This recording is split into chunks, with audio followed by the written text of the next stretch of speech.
وإذا سألك عبادي عني فإني قريب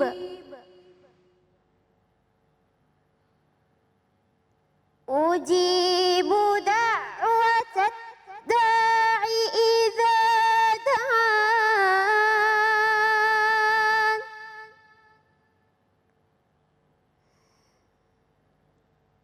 فليستجيبوا لي وليؤمنوا بي لعلهم يرشدون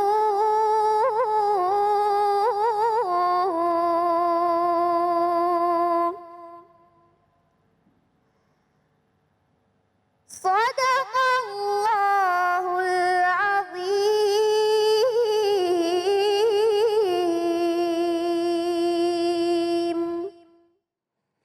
Bismillahirrahmanirrahim. Allahumma salli ala Sayyidina Muhammad wa ala ali Sayyidina Muhammad. Assalamualaikum warahmatullahi wabarakatuh.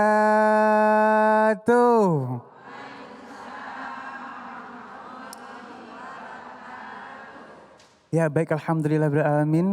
Kembali lagi saya Ali Zainal menemani pemirsa di rumah di dalam Cahaya Hati Indonesia. Masya Allah ya. Dan insya Allah kita punya 3 tema yang sangat luar biasa. Yang pertama adalah rahasia agar doa terkabul. Wah Masya Allah ya. Dan yang kedua, bahayanya fitnah manusia. Dan yang ketiga, 4 musuh orang beriman. Bagus-bagus banget temanya. Dan insya Allah nanti kita akan bertemu dengan guru-guru kita yang dimuliakan Allah Subhanahu wa Ta'ala. Al-Habib Ges Abdurrahman Assegaf, Al-Ustadz Erik Yusuf, Ustadz Fikri AZ. Dan nanti kita juga akan bertemu dengan guru kita Ustadz Syam untuk ngaji ya bersama beliau. Dan aku ingin sapa dulu untuk yang ada di sini nih. Assalamualaikum. Sehat semuanya Ibu. Baik, dari majelis taklim mana nih? Miftahul Falah Bogor. Terima kasih sudah sampai di sini. Mudah-mudahan banyak ilmu yang akan kita dapatkan pada kesempatan kali ini ya. Dan sebelum kita mulai, Ali ingin tetap mengingatkan untuk menjaga protokol kesehatan dengan 5M. Mencuci tangan, menggunakan masker, menjaga jarak, menghindari kerumunan, dan membatasi diri untuk bepergian ya. Kalau nggak penting-penting amat di rumah aja ya. Dan baik, kita akan masuk ke dalam tema kita yang pertama, rahasia agar doa terkabul. Yang insya Allah akan dibawakan oleh guru kita yang dimuliakan Allah Subhanahu wa Ta'ala, Al-Habib Ges Abdurrahman Assegaf. Allahumma sholli ala Sayyidina Muhammad. Bismillahirrahmanirrahim. Wahayyikum bitahiyatil Islam. Assalamualaikum warahmatullahi taala wabarakatuh. Waalaikumsalam warahmatullahi wabarakatuh. Alhamdulillah wassalatu wassalamu ala sayyidina Rasulillah Sayyidina Muhammad ibni Abdillah wa ala alihi wa sahbihi wa mawalah. Wala haula wala quwata illa billah. Ashhadu an la ilaha illallah wahdahu la syarikalah. Wa ashhadu anna sayyidana wa maulana Muhammadan abduhu wa rasuluh. Alladhi la nabiyya wa la rasula ba'dah. Amma ba'du fanawayna ata'allum wa ta'lim. Wal ifadah wal istifadah. Wal naf'a wal intifa' wal hatha ala tamassuki bi kitabillah wa sunnati Rasulillah ibtigha'an limardatillahi wa wajhil karim. Allahumma faqihna fid din wa 'allimna ta'wil wa ja'alna minal ladzina yastami'una al-qawla fayattabi'una ahsanah. Allahumma arinal haqqa haqqan warzuqna ittiba'ah wa arinal batila batila warzuqna ijtinabah wa adkhilna birahmatika fi ibadikas salihin. Amin ya rabbal. Yang sama-sama kita muliakan, kita cintai dan hormati segenap pemirsa Cahaya Hati Indonesia iNews. Yang saya muliakan Habib Ali serta ibu-ibu dari Jamaah Majelis Taklim Miftahul Falah Bogor. Segenap hadirin hadirat muhibbin muhibbat baginda Nabi besar Muhammad sallallahu alaihi wasallam. Insyaallah pada kesempatan kali ini kita akan membicarakan tentang doa. Doa itu seperti kita hendak masuk ke rumah orang lain. ada adab, tata krama sehingga kita bisa diizinkan untuk masuk ke dalamnya. Betul. Apalagi kita hendak meminta kepada zat yang memiliki langit dan bumi. Tentu saja banyak adab dan etika yang harus kita jaga supaya doa kita ini menjadi mustajab. Ud'uni astajib lakum. Allah Subhanahu wa taala berfirman, berdoalah kepadaku, niscaya aku akan mengabulkannya. Sementara pula Nabi Muhammad sallallahu alaihi wasallam mengatakan, ad-du'a'u mukhul ibadah. Doa itu adalah inti dari ibadah. Seolah-olah Nabi hendak menyampaikan tidak ada ibadah bagi orang yang tidak berdoa. Adab yang pertama supaya doa kita dikabulkan, marilah kita sama-sama menjaga diri kita dari hal-hal yang diharamkan oleh Allah Subhanahu wa taala. Ini yang paling utama dan yang paling penting. Innallaha thayyib la yaqbalu illa thayyiban. Karena Allah itu baik dan tidak akan menerima kecuali yang baik. Wa innallaha ta'ala amaral mu'minina kama amara bihil mursalin. Sebagaimana Allah Subhanahu wa taala memerintahkan para nabi, kita orang beriman juga mendapatkan perintah yang sama. Faqala ta'ala ya ayyuhalladzina amanu qulu min thayyibati ma razaqnakum. Wahai orang yang beriman, makanlah dari hal yang baik yang kami berikan kepada kalian. Wa qala Allah Ta'ala fi kitabil aziz ya ayyuhar rasul kulu mimma razaqnakum halalan thayyiba. Wahai para rasul, makanlah dari hal-hal yang baik lagi halal. Artinya perintah Allah Subhanahu wa taala tegas. Tsumma dzakara ar-rajula yutilus safar ash'ath wa aghbar yamuddu yadayhi ila sama faqala ya rab wa mat'amhu haram, wa mashrabuhu haram, wa malbasuhu haram, wa ghudhiya bil haram, fa anna yustajabu lidzalik. Nabi menceritakan ada orang berpakaian lusuh, berpakaian kotor, kemudian mengangkat tangannya, mengatakan, ya Allah kabulkan doa saya, ya Allah terimalah permintaan saya. Sementara makanannya haram, minumannya haram, pakaiannya haram, nutrisinya haram. Tidak akan mungkin Allah Subhanahu wa taala mengabulkan yang demikian. Yang kedua, supaya doa kita ini menjadi dikabulkan, hendaknya kita bersuci. Innallaha yuhibbut tawabina wa yuhibbul mutatahhirin. Kalau kita hendak bertemu dengan pejabat, hendak bertemu dengan para ulama, dengan para habaib, sanak handai tolan, bahkan orang tua, kita pasti menggunakan pakaian yang terbaik, parfum yang terharum, kita berpenampilan yang istimewa. Fama baluka amama rabbika Allah Subhanahu wa taala, maka lebih wajib bagi diri kita berpenampilan yang bersih, yang suci, karena kita berada di hadapan Allah Subhanahu wa taala. Tidak pantas rasanya orang yang mengaku beriman pada saat berdoa, mohon maaf, keteknya masih bau kecut. Gak pantas rasanya kalau berdoa badannya masih lusuh. Karena Allah Subhanahu wa taala suka kepada orang-orang yang membersihkan diri.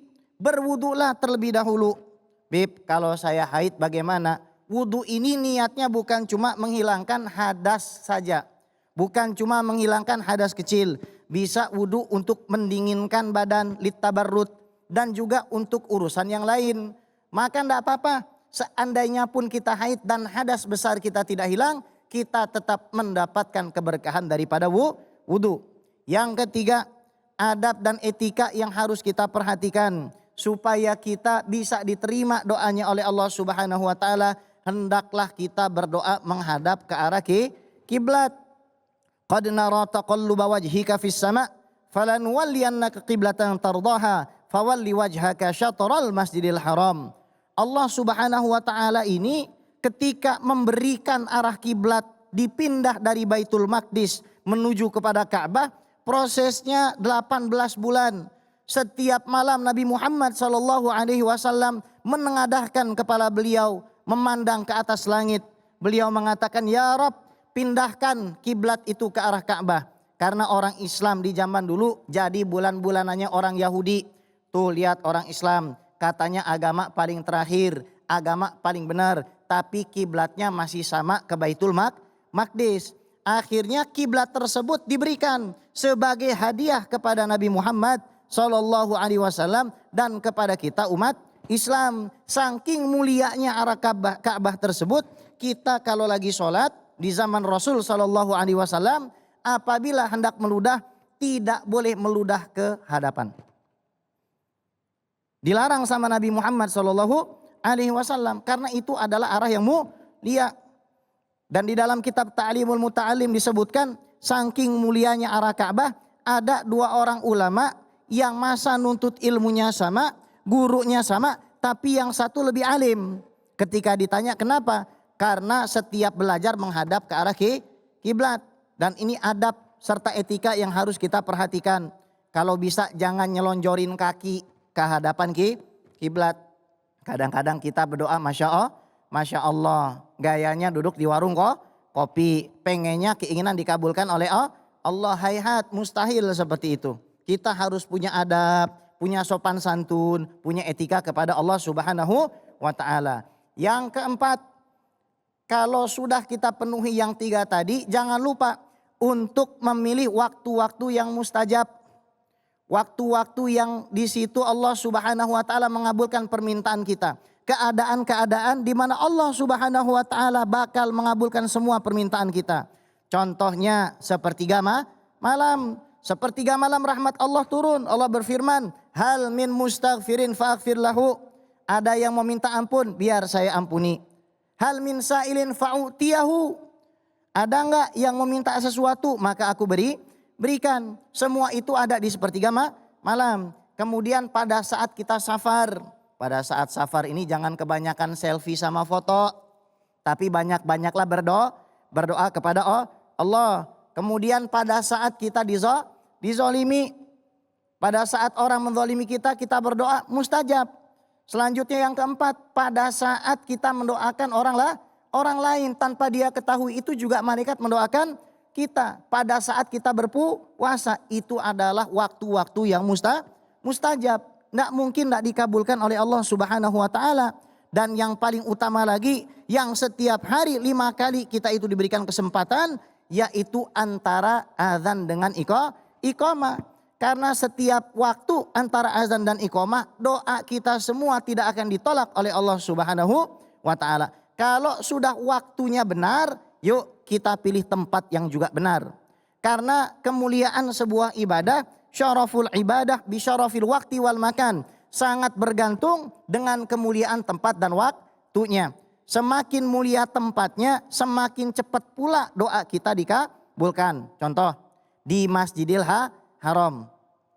Pahala kita sholat di Masjidil Haram dikali lipatkan 100.000. Banyak apa dikit? Kalau pakai siwak dikali 70. 7 juta sendiri tuh. Kalau misalkan sholat berjamaah dikali 20 tuh. 216 juta.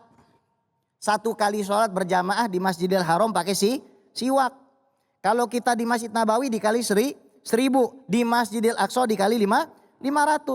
Ini adalah tempat-tempat yang mustajab. Kalau di Indonesia di mana? Majelis taklim. Di majelis ilmu itu doanya sangat mustajab.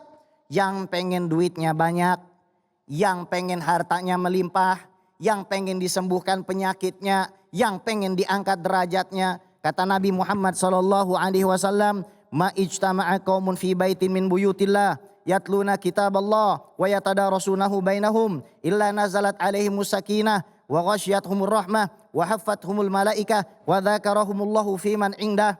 Kalau orang duduk di majelis ilmu, membaca ayat Allah, mentadabburi ayat Allah, Allah akan turunkan sakinah, Allah akan berikan rahmah, Allah akan kumpulkan mereka dengan malaikah, dan mereka akan dibanggakan oleh Allah Subhanahu wa Ta'ala di depan para anbiya, para syuhada dan solihin. Pada waktu itulah ayah dari Imam Al-Ghazali yang seorang tukang jahit berdoa. Beliau ini tukang jahit, tidak punya apa-apa, bukan habib, bukan ulama, bukan ustadz, bukan orang alim. Tapi beliau cinta majelis ilmu. Setiap ada majelis ilmu, beliau hadir duduk paling depan, menyediakan makanan dan minuman untuk para ulamanya. Seraya berdoa, ya Allah, jadikanlah salah seorang dari anak saya, kalau tidak Ahmad, ya Muhammad, menjadi ahli fikih tiada tanding sepanjang zaman. Bahkan sekarang ada artis yang menamakan anaknya Al-Ghazali. Belum tentu kalau kita mati besok, ada orang mau menamakan anaknya dengan nama kita.